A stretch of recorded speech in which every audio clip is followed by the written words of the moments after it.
안녕하세요. 세상 만사 일어나는 일들을 우리가 다 예측할 수 없다고 하지만 저도 제 인생에서 한 번도 생각해 보지 못한 일들을 겪게 되었습니다.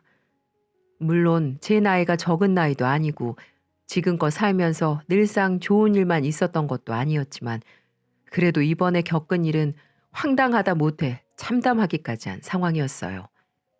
이번 일을 통해서 저도 저희 아들도 아직까지도 힘든 시간들을 보내고 있을 정도입니다. 믿었던 사람에게 당한 배신감이란 생각보다도 훨씬 더 크더군요. 그 덕에 제 아들은 정신과 치료까지 받고 있는 상황입니다. 저 역시도 아직 마음의 상처가 다 아물지 않아 제 주변의 사람들을 완전히 신뢰하는 마음으로 바라보지 못하고 있죠. 그만큼 저와 저희 아들에게는 참으로 폭풍 같은 시간들이었답니다. 저와 제 아들에게 큰 상처를 준 사람은 다름 아닌 며느리인데요. 지금은 물론 저의 며느리라고 할 수 없겠지만 얼마 전까지만 해도 제가 우리 아들만큼이나 내 자식으로 여겼던 사랑에 맞지 않는 저의 며느리였습니다. 우리 아들과 며느리가 결혼한 때는 지금으로부터 2년하고도 몇 개월도 더 전이에요. 당시를 생각해보면 힘든 여정이 눈에 뻔히 보이는 이 결혼을 왜 더 필사적으로 말리지 못했을까라는 후회가 밀려오는데요. 사실 우리 아들과 며느리의 시작은 순탄치 않았습니다. 왜냐하면 우리 아들은 30대 초반의 나이에 초혼이었지만 며느리는 재혼이었거든요.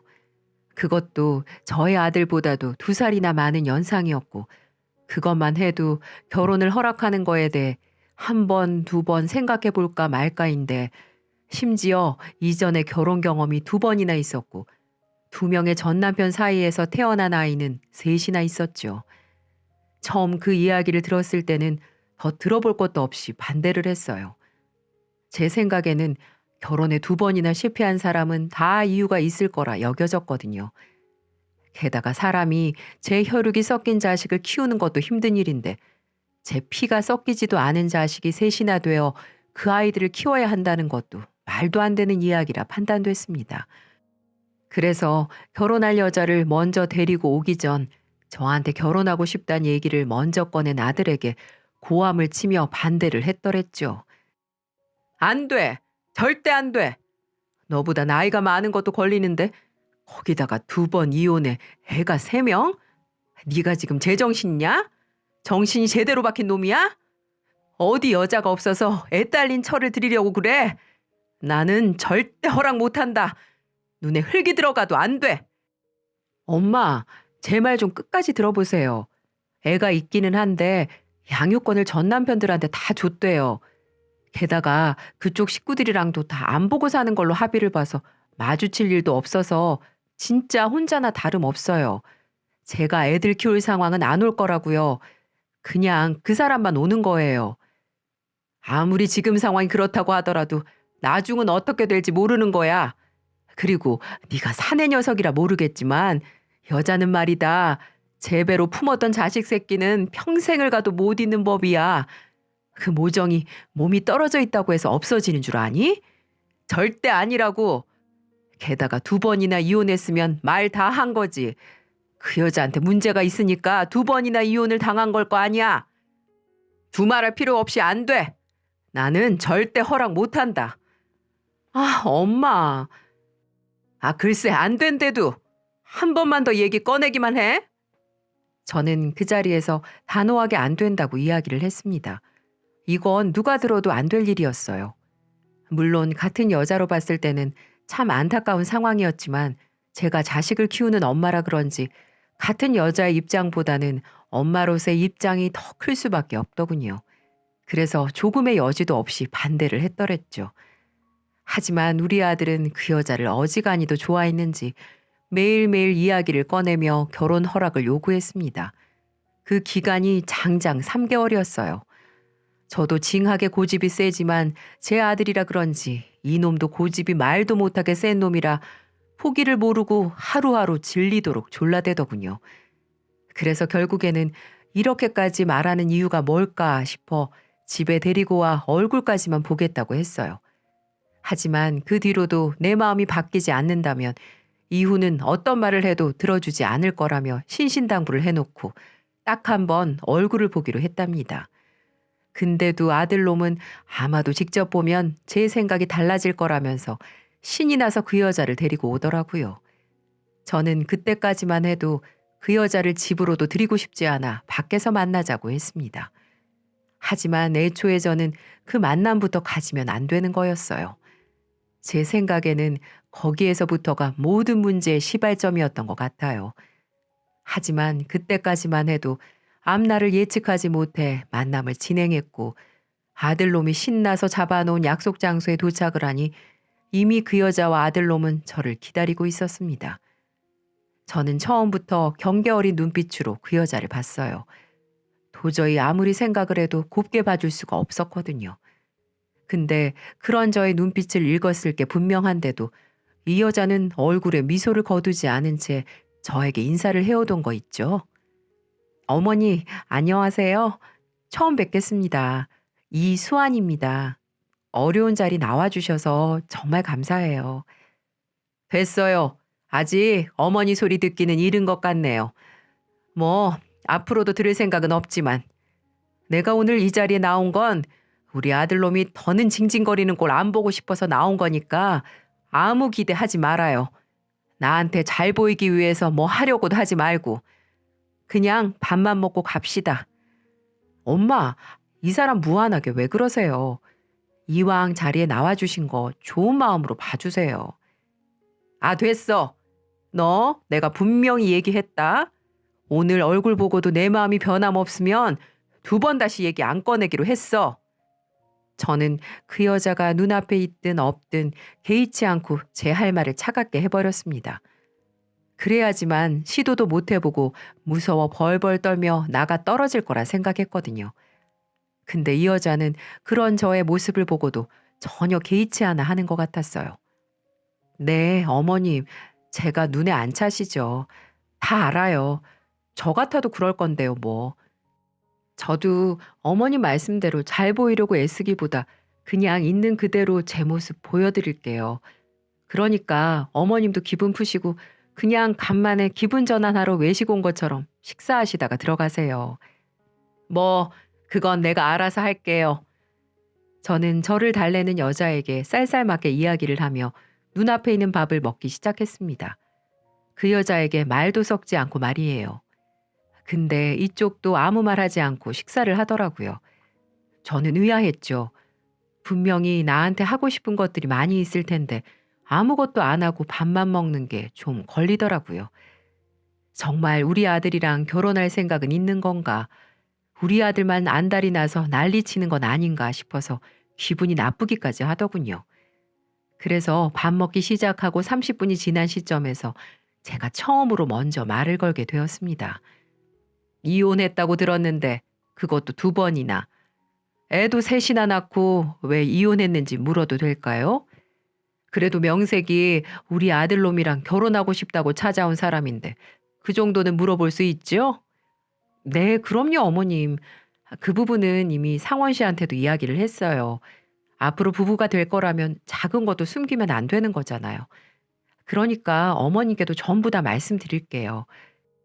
제가 첫 번째 결혼했던 사람은 대학교 졸업하자마자 일찍 결혼을 하게 됐어요. 실은 제가 고아예요, 어머니. 어릴 때 부모님이 돌아가시고 저희 이모랑 이모부 손에 크기는 했지만 저를 친자식만큼 챙겨주진 않으셨죠. 그래서 거의 보호자가 없는 거나 다름없이 큰 데다 대학교에 들어가자마자 그 집에서 쫓겨나서 외롭게 살았는데 그럴 때 마냥 제가 좋다고 쫓아다니는 사람을 뿌리치는 게 쉽지 않더라고요. 평생을 누구한테 관심이라고 받아본 적이 없었는데 제가 좋다며 1년을 넘게 따라다니는 사람을 밀어내기는 쉽지가 않았어요. 그래서 한두 번 만나다가 결혼까지 하게 됐는데 이 사람이 결혼하자마자 저를 때리기 시작하더라고요. 그래도 참아보고 애가 있으면 달라질까 싶어서 2명이나 낳았는데 그때까지도 나아지지 않았어요. 그래서 이혼을 했고 2번째 결혼해서는 그 남자가 바람을 피던 거 있죠. 그래도 저는 살아보려고 했는데 그쪽에서 이혼을 요구하더라고요. 바람핀 그 여자랑 같이 살기로 했다면서. 이혼 안 당하고 싶어서 좀 버텼는데 결국에는 그 집에서도 쫓겨났어요. 그러고 나니까 어느새 이혼 딱지가 2번이나 붙어 있더라고요. 참 박복하죠, 제 인생. 2번의 이혼 과정을 덤덤하게 말하는 여자의 이야기를 들으면서 저는 생각지도 못한 감정이 올라와 당황스러웠습니다.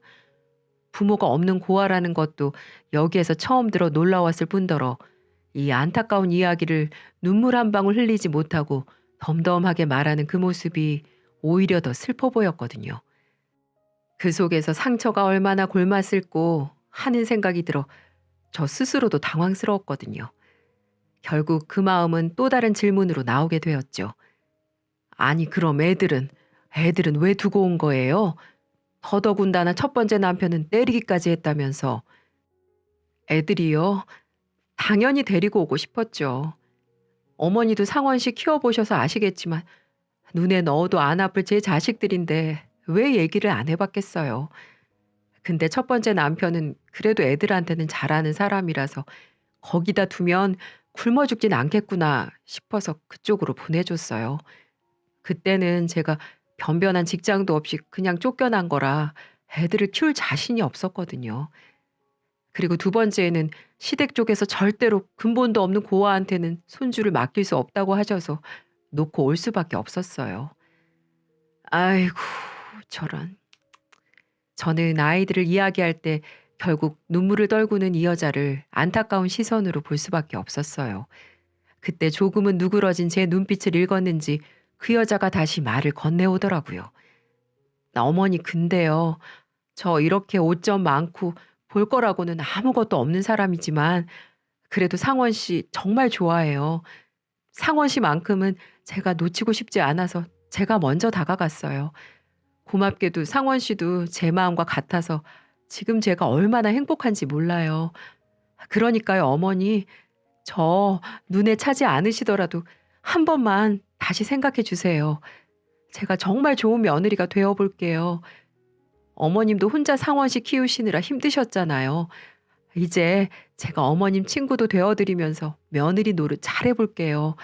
그러니까 저 허락해 주세요. 단어마다 진심을 전하듯 감정을 꾹꾹 눌러 이야기하는 여자의 모습에 저는 결국에는 마음이 살짝 동하고 말았어요. 구구절절한 사연을 들어보니 이 사람이 무슨 잘못이 있어 이런 상황이 되었나 싶었거든요. 결국 호기롭게 꿋꿋이 반대를 하겠다던 저의 마음은 온데간데 없어지고 여자에 대한 안타까움으로 바뀌게 되었습니다. 하지만 그래도 이때까지만 해도 허락하는 단계는 아니었어요. 근데 이 둘은 제 표정에서 바뀐 마음을 눈치챘는지 그때부터 둘이 합세해서 저한테 결혼 허락을 받으러 노력을 하더라고요. 결국 저는 2손 2발 다 들고서 허락을 해주었습니다. 1번, 2번 며느리가 될 아이와 아들놈이 저에게 찾아와 보여주는 모습은 사실 정말 예뻤어요. 며느리는 나이가 많기는 했어도 얼굴이 예쁘장해 우리 아들보다도 더 어려 보였고 이 둘은 서로 좋아하는 게 눈에 훤히 보여서 그렇게 알콩달콩 예뻐 보이더라고요. 그 모습에 결국 결혼을 허락해 주었고 저의 허락이 떨어지자마자 이 둘은 세상이 떠나가라 좋아하며 저를 동시에 부둥켜 안고는 눈물을 흘렸답니다. 그렇게 셋이 울고불고 하며 힘든 여정 끝에 결혼식을 마치게 되었고 저는 그때부터는 완전히 며느리에게 마음을 열어 제 아들 대아들 친자식처럼 아껴주었어요. 부모 없이 자란 아이인데도 불구하고 순수하고 아기가 없는 게 신기하면서도 그렇게 안쓰럽더라고요. 그 마음을 우리 며느리도 알아주었는지 딸이 없어 가끔은 외로웠던 저에게 먼저 다가와 쇼핑도 가자고 하고 외식은 기본에 주말에는 저 혼자 사는 집으로 와 남편은 홀로 자게 냅두고 제 방에서 저를 껴안고 잘 정도로 참 잘했답니다. 아무런 거리낌 없이 저를 대하는 며느리가 신기해 한 번은 제가 물어봤네요. 얘야, 너는 내가 결혼 전에 그렇게 반대를 했는데도 내가 좋냐? 어쩜 이렇게 살갑게 굴어? 어머니, 제가 말씀드렸잖아요. 그 자리에서 저 내치지 않아주신 것만으로도 저한테는 감지덕지라고요. 세상 천지에 고아에 애 딸린 재혼녀를 이렇게 아껴주시는 시어머니가 어디 있겠어요. 그래서 저 어머님한테 평생 잘할 거예요. 그리고 저는 사실 우리 남편 껴안고 자는 것보다 살 말랑말랑한 우리 어머니 껴안고 자는 게 훨씬 더 좋아요. 아이고, 그래, 그래. 내가 졌어. 이렇게 예쁘고 아까운 것을 내가 그렇게 모질게 대했으니 미안했다. 이 시애미가 미안했어. 앞으로는 내가 그간 잘못했던 것까지 다 해서 잘해줄게. 잘 살아보자, 아가. 네, 어머니, 감사합니다. 그리고 정말 사랑해요. 우리 아들도 평소에 저한테 하지 않았던 말을 서슴없이 하는 며느라기를 저는 정말 아껴주었습니다. 그리고 며느리도 한 번씩 아들네 집에 가면 어찌나 잘하던지 집안 청소, 음식, 설거지, 그리고 직장 다녀온 아들을 위해 꼬박꼬박 고기 반찬 해놓으며 정말 잘하더군요. 목이 마르다 하면 알아서 물 갖다 주고 어깨 아프다 하면 어깨 주물러 주고 같은 여자가 봐도 대단할 정도로 제 아들에게 헌신했습니다. 마치 조선시대 여자들처럼 아들에게 헌신한다고 해야 할까요? 그런 모습을 볼 때마다 마음이 아프기도 했어요. 우리 며느리가 고아로 자라서 가정의 행복을 위해 저렇게까지 하는구나 라는 생각이 들더군요. 그래서 전 며느리가 안쓰러워 그렇게까지 안 해도 된다고 말을 몇 번이나 했지만 자기는 이게 마음이 편하다고 하면서 괜찮다고 하더이다. 전 그런 며느리에게 항상 감사하고 고마워했습니다. 그렇게 저희 셋의 일상은 순탄하게만 흘러가는 듯 했어요. 근데 2년 정도가 지났을까요? 그 사이에 아기까지 가지게 되어 이제는 손주 보는 재미에 살겠구나 기대를 하던 중 어느 날부턴가 남편 없이도 집에 자주 놀러 오던 며느리의 발길이 뜸해지기 시작하더라고요. 적어도 일주일에 3번 이상은 찾아오던 아이가 일주일에 한 번을 올까 말까 하고 그마저도 우울한 표정으로 들어오니 저는 걱정이 되기 시작했습니다. 그래서 한 번은 며느리에게 물어봤어요.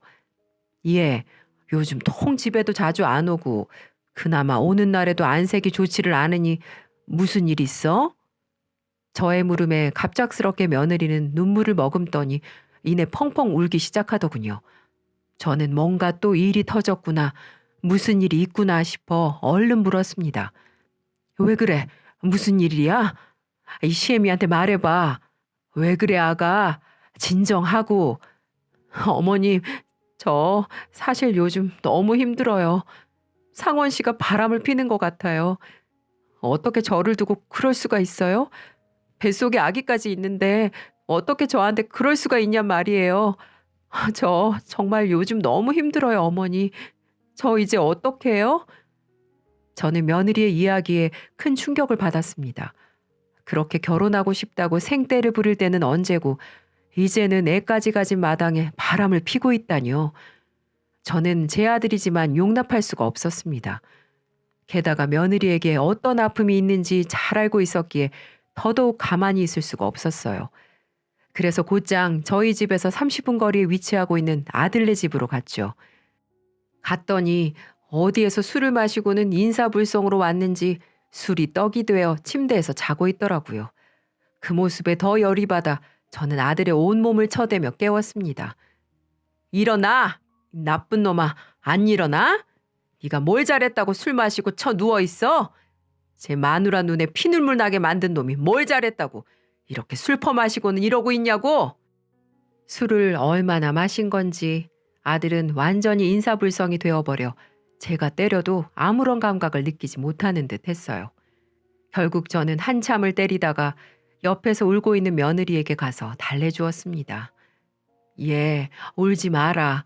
내가 이 녀석 혼내줄게. 이 나쁜 놈 내가 혼쭐을 내줄 테니까 울지 마.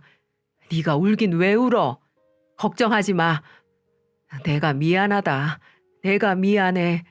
아들놈 잘못 키운 내 죄다. 내 잘못이야. 그러니까 울지 마. 아까운 눈물 이딴 놈 때문에 흘리지 마라, 아가. 네, 어머니 감사합니다. 상원 씨 요즘 계속 이렇게 술 마시고 집에 들어와요. 아마 이렇게 술 마시는 거 그 바람 피는 여자랑 같이 마시고 들어오는 걸 거예요. 제가 봤거든요. 그동안 정말 어머님한테 말하고 싶었는데 어머니 아들이라 차마 말이 안 떨어지더라고요. 근데 이렇게 제 편 들어주셔서 감사해요. 아니야. 당연히 잘못한 놈이 혼나야 하는 게 맞는 거지. 아가, 이제 울지 말고 일단 좀 쉬어라. 뱃속의 아기한테도 안 좋아. 엄마 마음이 편해야 하는데. 일단 얼른 자라. 푹 쉬어. 일단은 쉬고 내일 다시 내가 아들하고 이야기를 해보마. 저는 한참을 우는 며느리를 달래주고는 저희 집으로 돌아왔습니다. 그리고 아들놈에게 화가 나 다음 날이 되자마자 출근했을 상황도 고려하지 않고 아들놈에게 전화를 해 성질을 있는 대로 내버렸어요. 야, 네가 그러고도 인간이냐? 네가 어떻게 며느리한테 그런 상처를 줘? 어떻게 바람을 펴? 너 하나만 바라보고 사는 애 아깝지도 않냐? 결혼해서 일도 그만두고 너한테 그렇게 헌신하는 게 쉬운 일인 줄 알아? 지 시애미한테 이렇게 잘하는 애가 또 있을 것 같냐고, 이 천하의 몹쓸 놈아. 엄마! 아우, 진짜. 아무것도 모르면서 그렇게 말씀하지 마세요. 그 여자가 그래요? 내가 바람 폈대요? 그래. 너 요즘 누구 만나고 다니고 그 여자랑 뻑하면 집에 술 처마시고 들어와서 어제처럼 인사불성으로 있는다며? 아, 진짜 답 없네요. 일단 끊어요, 엄마. 저 일해야 하니까. 아들놈은 제가 숨도 쉬지 않고 따지는 말에 할 말이 없다는 듯 전화를 끊더군요. 저는 더 분해 아예 회사까지 찾아갈까 하다가 참았습니다. 곧이어 문자로 퇴근 후에 집으로 와서 모든 걸 말하겠다고 했기 때문이었죠. 저는 걸어 나가지 못할 정도로 혼쭐을 내줄 생각으로 아들놈을 기다렸어요. 아들은 퇴근하자마자 쏜살같이 달려왔는지 오자마자 저에게 아주 충격적인 소리를 전해왔습니다. 저는 집 안으로 들어오는 아들을 보자마자 등짝을 후려칠 생각으로 막 달려가는데 머리 위로 올라가는 제 두 손을 아들놈이 잡아 막더니 서름이 섞인 목소리로 소리를 지르며 말을 해오더라고요. 엄마, 제가 아니라고요. 도대체 뭐라고 들으신 거예요? 그 여자가 뭐래요? 제가 바람 폈대요? 어머니마저 그 여자 말 듣는 거예요, 지금? 제가 아니에요. 바람 핀 건 그 여자라고요. 뭐라고? 무슨 소리야? 알아듣게 얘기해. 저도 얼마 전에 알았어요. 최근에 알았다고요. 엄마한테 말은 못했지만 결혼하고 얼마 안 돼서 저한테 계속해서 돈 얘기를 해왔어요.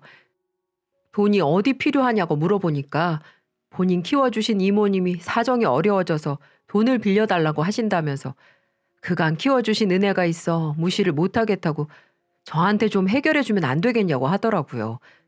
그래서 몇 달을 제가 계속 용돈 보내드리듯이 보내고 있었는데 그 시점부터 와이프가 좀 행동이 이상해지는 거예요. 휴대폰도 갑자기 감추고 밤에 잘 때는 손도 못 대게 하고 아예 다른 방에서 저를 재우고 그러다 집에 안 들어오는 날도 있어서 좀 캐물었더니 되려 본인을 의심하는 거냐면서 재발저리며 성질을 내는 거예요. 거기에서 좀 수상해져가지고 사람 시켜서 뒤를 좀 캐봤더니 어떤 어린애랑 남자를 만나고 있더라고요. 바로 그 남자는 두 번째 남편과 그 자식이었다고요. 말이 돼요? 그거 알고 나서 저 얼마나 힘들었는 줄 알아요? 그녀는 저를 속이고 제 돈으로 매달 양육비를 보내고 있었고 그 남자를 계속해서 만나고 있었다고요. 근데 어떡해요? 이미 뱃속에 아이가 있는데 내 새끼가 그 여자 뱃속에서 자라고 있는데 그래서 어디 가서 말도 못하고 속상한 마음에 회사 후배 만나서 술 좀 몇 번 마셨어요. 그러다 보니까 저도 집에 늦게 들어가게 되고 술 취해서 들어가게 됐는데 이 여자도 제 뒤를 캤는지 그 후배랑 술 마시고 있는데 와서 난동을 피우더라고요. 그 자리에서 애 딸린 유부남이 젊은 여자랑 바람 핀다고 지 인생 망쳤다고 소리를 지르는데 기가 찼어요. 게다가 그 후배랑 제가 다니는 회사까지 찾아와서 이 사람 저 사람 붙잡고 소문내고 그것 때문에 회사 안에서 제가 얼마나 난감한 상황인 줄 아세요? 근데 엄마한테까지 제가 바람 폈다고 이야기를 했다고요? 친한 여자 후배와 몇 번 술자리 한 거 가지고 꼬투리 잡아서 나한테 뭐라도 뜯어내려고 저렇게 발악하는 거라고요. 그 여자는 완전 여우 같은 년이라고요. 저 더는 같이 못 살겠어요. 이제는 한계라고요. 저는 아들이 직접 그 자리에서 셋의 모습이 찍힌 사진과 며느리가 그 남자와 단둘이서 숙박업소에서 나온 사진들을 보면서 아들의 말을 믿을 수가 있었습니다. 그런 줄도 모르고 며느리 말만 믿고 아들에게 훈계할 생각만 했다니 어미로서 아들에게 너무 미안했습니다. 그리고 그녀에게는 머리 끝까지 솟는 화를 감출 수가 없었습니다. 이 엄청난 사실들을 다 숨기고 저한테까지 와서 우리 아들을 못된 놈으로 만든 이 며느리를 용서할 수 없었죠. 그래서 다음 날 이번에는 며느리가 있을 아들놈 집으로 비장한 각오를 하고 달려갔습니다. 야, 이 못된 거, 이 무서운 년, 하늘 무서운지 모르는 년, 네가 감히 나를 속여? 우리를 우습게 여겨 네가? 어머니 무슨 소리세요? 바람핀 거 저 사람인데 왜 저한테 그러시는 건데요? 당신이 말해봐. 당신 바람핀 것도 맞잖아. 그년하고 술자리 가지면서 노란한 거 맞잖아. 아니라고 했잖아. 절대 아니라고. 증거사진 하나 못 잡아냈으면서 무슨 바람을 폈다고 난리를 치는 거야? 같이 있으면 바람이지. 다른 게 바람이야? 너는 그 새끼랑 손잡고 껴안고 별짓 다 했잖아. 나한테 증거가 떡하니 있는데 어떻게 이렇게 적반하장으로 나와? 저는 이 둘의 대화를 듣다가 도저히 저 뻔뻔한 면상을 두고 볼 수가 없어 그대로 가서 머리채를 잡고 면상을 박아버렸습니다. 인연이 아직도 발뺌을 해? 자, 봐봐. 네가 네 그 두 번째 남편하고 숙박업소에서 나온 사진들도 이렇게 있는데 우리 아들을 모함해? 너 오늘 한번 죽어봐라. 저는 이렇게 말하고 한동안 그 못된 며느리를 혼내주었습니다.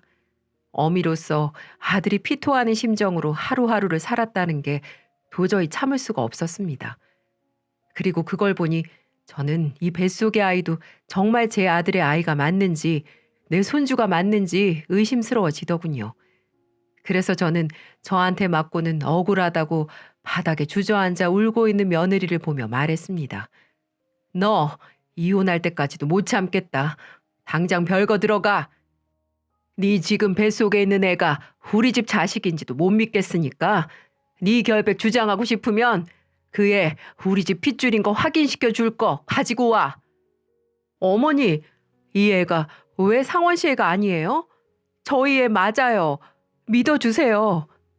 아, 글쎄, 그렇게 결백하면 유전자 검사에서 결과지 내 앞으로 가지고 오면 되잖아. 그리고 오늘부터 당장 이 집에서 나가. 모텔을 가든 네 전 남편 집으로 가든 그건 네가 알아서 해. 저는 그렇게 그 둘을 떼어냈습니다. 며느리도 집에서 쫓아내버렸어요. 한참을 못 가겠다고 버텼지만 결국에는 제가 진가방에 옷이고 뭐고 다 싸서 내보내니 더 매달리지 못하고 그대로 나가더라고요. 꼴도 보기 싫었습니다. 그렇게 두 아이를 별거를 시키고 저는 출산 때가 되어 연락을 해서 유전자 검사를 받게 했어요. 역시나 며느리는 못 받겠다며 저의 손주가 맞다고 우겨댔지만 이번에도 제가 불같이 성화를 내니 결국 유전자 검사를 했고 결과는 제 예상대로 우리 집 핏줄이 아니었습니다. 알고 보니 그 전 남편의 아이였죠. 게다가 한 가지 더 놀라운 사실은 저희는 유전자 검사를 한 이후 우연히 며느리가 만나고 있는 둘째 남편의 이름을 알게 됐는데 그 이름이 바로 우리 아들놈이 며느리 이모부로 알고 있었던 이름이었습니다. 자신을 키워준 이모 부부는 20살 이후에는 더는 보고 싶지 않다고 며느리를 내쫓아 결혼식장에도 초대를 하지 않았었다고 했는데 그 이름은 이모부가 아닌 둘째 남편이었던 거죠. 그 이모부라는 사람은 애초에 없는 사람들이었고 둘째 남편에게 생활비와 양육비를 보내기 위해 며느리 그년이 만들어 놓은 새빨간 거짓이었어요. 한마디로 아들에게 사기를 친 거죠. 그걸 이용해 사기를 치고 전 남편에게 지가 보내야 할 양육비를 제 아들에게 대신 넣게 한 거였어요. 모든 사실이 발각이 돼 그년에게 고소를 하겠다고 하니 제 다리를 붙잡고 오열하며 한 번만 용서를 해달라고 했습니다. 다시는 그 남자를 만나지 않겠다면서 자기도 피해자라고 하면서 말이죠. 아들하고 결혼하기 전 둘째 남편과의 사이는 좋았다고 했어요. 하지만 언제부턴가 그 남자가 바람피는 줄 알았고 몇 번을 용서해주다 나아질 기미가 보이지 않아 결국 이혼을 했다고 했습니다. 하지만 그 두 번째 남편은 직업도 능력도 무능력한 남자였기에 이혼할 때 위자료 한 푼 제대로 받지 못했다고 했어요. 그래서 아이를 데리고 오지 못했었는데 그 일이 있고 한참 후에 아들과 며느리가 결혼 생활을 할 때쯤 그 남자에게 다시 연락이 왔다고 했습니다. 며느리의 아들이 엄마를 너무 보고 싶어 한다면서 말이죠. 한참 고민을 하다 나갔는데 오랜만에 만난 아들의 모습을 보고 너무 마음이 아파 앞으로는 꾸준히 만나야겠다는 생각을 했다고 했어요. 그렇게 하다 자연스레 전 남편하고 만남도 잦아지면서 선을 넘고 말았다고 했습니다. 본인도 갈등이 많았고 죄책감에 하루하루 살았다면서 그렇게 오열을 하는데 단순한 건지 무식한 건지 결국은 지 의지대로 바람을 폈으면서 갑자기 피해자 코스프레하는 며느리를 보고 너무 황당해 어이가 없었습니다. 그래서 한마디 하고 냅다 쫓아버렸죠. 네가 자식 새끼 소중하듯이 나도 내 자식 새끼 소중하다. 넌 너의 한순간의 잘못된 선택으로 네 인생 각오해야 될 거야. 우리가 얼마나 널 딸처럼 생각하고 이혼을 2번이나 했어도 가슴으로 널 받아들였는데 이렇게 천인공노할 짓을 해? 다시는 찾아오지 마라. 이 나쁜 년 같으니라고. 그렇게 말하고 전 며칠 후 이 소름 끼치는 사기에 저희는 결혼 무효 소송과 함께 사기죄로 전 며느리를 고소한 상황입니다. 명백히 사기친 증거와 귀책 사유가 분명하기 때문에 소송은 현재 저희 쪽에 유리하게 흘러갈 거라고 변호사가 말을 해주더군요. 그렇게 한 달 후 찾아오지 말라고 했던 며느리가 집으로 찾아왔더군요. 어머니, 제발 한 번만 용서해 주세요. 제가 정말 사랑했던 남자는 남편이었어요. 전 남편은 우리 아이 때문에 잠깐 흔들려서 실수를 했을 뿐이에요. 제가 남편으로 생각한 사람은 어머님 아들이라고요. 뭐? 이게 아직도 정신 못 차렸냐? 상황 파악이 안 돼? 너는 지금 우리한테 사기를 친 피의자야. 감히 피의자 주제에 여기가 어디라고 찾아와? 당장 신고하기 전에 썩 꺼져 이년아. 그렇게 말하고 쫓아내니 전 며느리는 마지막까지도 전 남편이 저 사기죄로 고소당한 거 알고서 아기 놓고 첫째만 데리고 도망갔다면서 다시 받아달라고 하는데 참 어처구니가 없었습니다. 어쩜 저렇게 뻔뻔할 수가 있는지. 웃기지 마라. 이 요망한 년. 처음부터 너를 들이는 게 아니었다. 네 말을 믿는 게 아니었어. 이제는 네가 어떤 소리를 해도 나 못 믿어. 그러니까 다시는 우리 찾아오지 마. 아기도 네가 이제 알아서 해. 내 손주 아니니 알 바 없다. 그 자리에서 더 울고불고 하는 며느리를 뿌리치고 저는 뒤를 돌아서서 가버렸습니다. 다시는 보고 싶지 않았어요. 결국 이 며느리는 저에게 선처를 구하다 못해 저희 쪽에서 합의를 해주지 않으니 이의제기를 해버렸더군요. 그 때문에 아직까지도 소송을 진행하고 있는 중에 있습니다. 언제 끝날지 모르는 이 싸움에 아들도 저도 살짝 지쳐있는 상황입니다. 하지만 변호사가 곧 결과가 나올 것 같으니 조금만 더 힘내라고 하더군요. 결국 저희가 이길 거라면서요. 그날 와서 제 사정을 알아채고 도망간 전 남편으로 인해 깐난쟁이 아기를 혼자 보고 있다며 선처를 구하며 사정을 하는데 저는 솔직히 저와 제 아들놈의 상처가 더 커서 전 며느리의 사정을 봐줄 수가 없었어요. 이게 다 자기 업보인 듯 합니다. 저도 아들도 이번에 당한 걸로 꽤나 큰 고통을 치르고 있어 이제는 사정을 더 봐줄 수도 없는 노릇이기도 하고요. 그저 하루빨리 이 소송이 끝나기만을 바라고 있는 중이네요. 무엇보다 우리 아들은 여태 잘 참았다가 그 애가 가진 아기가 제 자식이 아니라는 거에 큰 충격을 받아 정신과 치료를 받으며 지내고 있어요. 설마 하며 그래도 희망을 놓지 않고 있는 듯 했는데 막상 현실을 마주하게 되니 꽤나 힘들었나 보더라고요. 그걸 보는 제 마음도 억장이 무너집니다. 그냥 애초에 제가 끝까지 말렸어야 했는데. 하지만 이미 상황은 벌어졌으니 그저 빨리 이 폭풍이 지나가기만을 기다려야 하는 거겠죠. 뿌리가 깊은 나무는 폭풍이 휘몰아치는 환경 속에서도 나뭇가지는 흔들릴지라도 기둥은 땅에 굳건히 붙어 있다고 하잖아요. 우리 아들도 제가 약하게 키우지 않았으니 이렇게 힘들어 하다가도 곧 다시 옛날처럼 밝은 모습을 되찾을 수 있으리라고 믿습니다. 여러분도 현재 인생에서 감당하기 어려울 만큼 힘든 일을 겪고 계신가요? 하지만 곧 쨍하고 해뜰 날이 올 거예요. 저와 저의 아들의 인생도 곧 그럴 거라고 믿고요. 그러니 우리 다 같이 힘내봅시다. 그리고 우리 모자도 많은 응원해 주시기를 부탁드립니다. 함께 해주셔서 감사합니다.